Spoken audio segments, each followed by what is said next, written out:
Use the code CHICKEN in the shop. Hey guys, the Chicken is here. We are back today with another Boom Beach video. In today's video, guys, we got up to rank 19. We are currently sitting at global. Where are we at? Bring us down there, 372, just ahead of Mr. ABR. But yeah, so that's pretty cool. And I'm glad we were able to get up here because I now can, what can we get now? We can go forwards or go backwards. I think what we want to do at this point is save for 4ER. I have everything in 3 except the GBE and that multi-node over there. But I think what we need to do next, instead of the troop health, let's do, can we do both of these? 200? Let's do max mortar, maxed sniper tower. And I mean, we could add this, but I don't think that's really value at this point. But yeah, so before we get into some attacks and stuff, guys, I do appreciate it. Those of you that have been using that code, oh, we got a free trader carry rate. Grab that. That code chicken in the shop does expire every 7 days, so I appreciate you if you are going to pick up instant training or anything else for the season. Also, don't forget, guys, to subscribe to the channel. We just hit 32,000, which is pretty cool, so appreciate those of you that hit that stupid button for me. All right, so we showed the tech tree. Now, the biggest thing out of all this, what we got today was the boom mines. That's what was able to get us into 19, and this base is really solid. Now, at 3 engines right now, all the bases are kind of more or less the same. They're either kind of spread out like this, or there's 3 ERs at the back, and the attack is pretty straightforward. Basically, go 4 heavies, 4 Zookas if you have them, Iron Will left. If you don't have Zookas, use Grenadiers and max them out. If you don't have either of those, then you're just going to struggle to get ahead. It's just simply is what it is. Some guys have Kavan. I wouldn't recommend going that route just yet. I mean, we're going to need him at some point, but it's a lot of key. I mean, that's basically a day's worth of chests just in Kavan. So I don't think we need him that badly just right now. But yeah, we're looking ahead at moving forward. And we just want to get to Bombardiers. That's the next, that's our next goal, is to get to Bombardiers as quickly as we can. Thankfully, the Zookas are going to allow us to progress until then. The thing with the longer seasons is, you have to look at it both ways. So where are the Zookas? Right here. So yeah, Zookas are a detour. They're 22 keys, but they allowed us to get to rank 19. If we didn't have Zookas, we'd probably be in rank 15 or 16 still. So you got to factor that in because we're going to be using them for what? How many days until we get to bombers? Like a week almost. So you gotta think about that stuff. It doesn't mean you gotta unlock everything all at once, but you gotta kind of pick and choose what you're gonna go back for. And I think what we've done so far makes a lot of sense.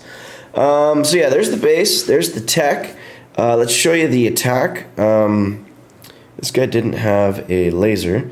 Did this guy totally fizzle on me, or what happened here? I don't know what happened. Oh, he used Grenadiers. He probably just retreated. Okay, so let's show you the attack. Like I said, heavies and Zookas on the left. This was a weird base because he does not have the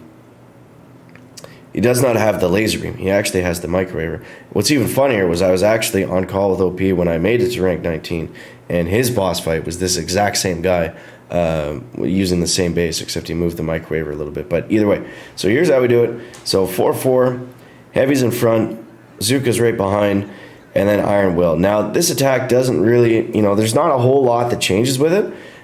Just on this base, we decided to flare them left. I think we did that once. Yeah, just like that. The only reason we did that is just to prevent them from going over here. And then when we flared them, we made sure to use Iron Will to cover them on the mortar. And then from here on, we're pretty well just straight using Iron Will, sprinkling in some medkits if we absolutely have to. But with no laser beam, the medkits aren't as necessary. And we can just simply keep spamming Iron Will, let them fan out, and then that's going to be able to keep us alive. Now, what you can do is when you get to the end like this, sometimes it's more beneficial to flare onto the engines, but you should only really be doing that if Iron Will is active. If not, then you risk fizzling. For the most part, I mean, we're just free clearing, right, as we go to those engines and then flaring them at the very end. So we'll show you one more attack. Mr. Fedeka, I probably said that wrong. So this is a more kind of standard base of what we're used to seeing, right? 2 shock launchers, laser beam, both mines. He doesn't have max cannons is the only thing. And again, just staying on the left. That seems to have been, that seems to be the key for all these attacks, is just simply staying on that left-hand side. You can see here, one of them does, one heavy goes off to the right, but it's not a big deal. And we're saving our iron will. You know, we don't need to panic and use it right off the start. Yeah, we're going to lose a couple of heavies, but the big moments where we want to use iron will is going to be when we're going over the mines, like right now, and then we're coming into range of the laser. Basically, if the laser is active and shooting your troops, you have to have iron will active, or you're going to risk having it melt 100% of your Zookas. So you got to be really careful about you know, where the laser is pointing at all times, when it's going to shoot, and just basically, if it's on you, make sure your iron will is going at the same time. It's hard to see when it actually activates and aims at you. It's difficult because the animation is so small. You really got to zoom in and watch that little like satellite head thing on it. But just keep an eye on it, especially if it's on the beach, because there's nothing worse than dropping your troops and then whew, having that laser slice right through you. Absolute worst. So, yeah. That's it. Let's get into some live attacks now, guys, and see if we can see if we can make this work. My voice was gone for like 2 or 3 hours today. It just came back, so I was like, whew, all right, time to record. So, yeah, but definitely feeling a little bit better today, which is good. All right, we got a 19. Let's go.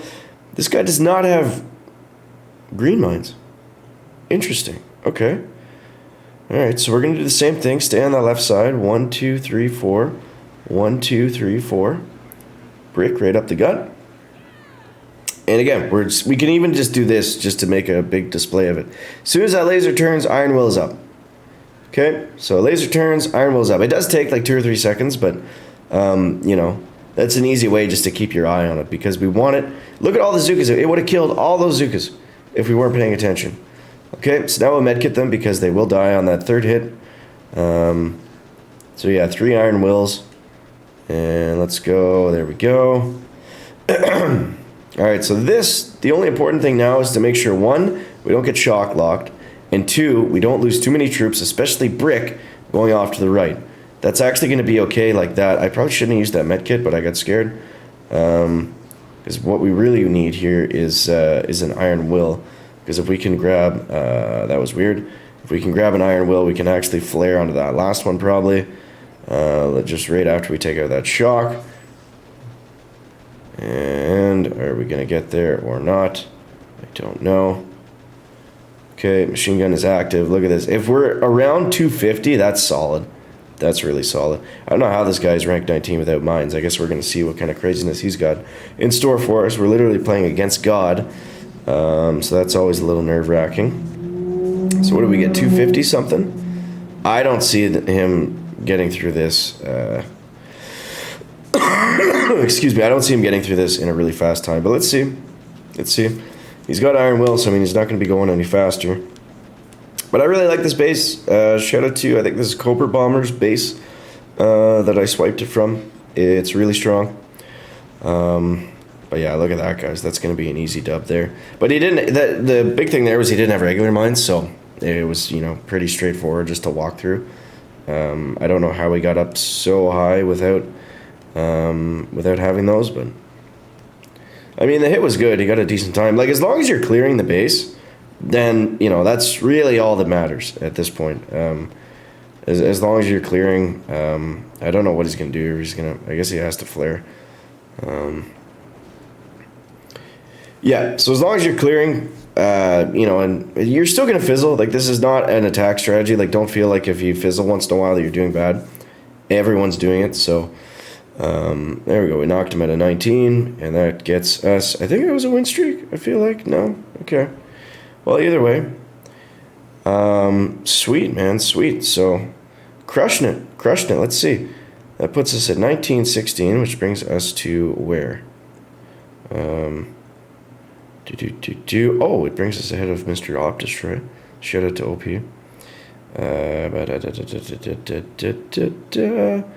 Oh, almost top 300. So that's cool. I think that's good for today, guys. But yeah, let's give a quick look at the task force and check this out. We got Commander Doom, we got Little Bear, aka Big Bear Bond, we got Mr. Ollie crushing it this season as always. Derek's cabin, and all the rest of the dudes in here. If you guys want to join Chicken Ships, it's fastly becoming a pretty high level warship task force. So just look it up. And if you can't get in, join Chicken Ships 2. And if you can't get in Chicken Ships 2, I'll make a Chicken Ships 3. I'll keep making them if you guys keep joining. So thank you guys. Appreciate you. Make sure to subscribe to the channel. We'll catch you next one. Chicken out. Back.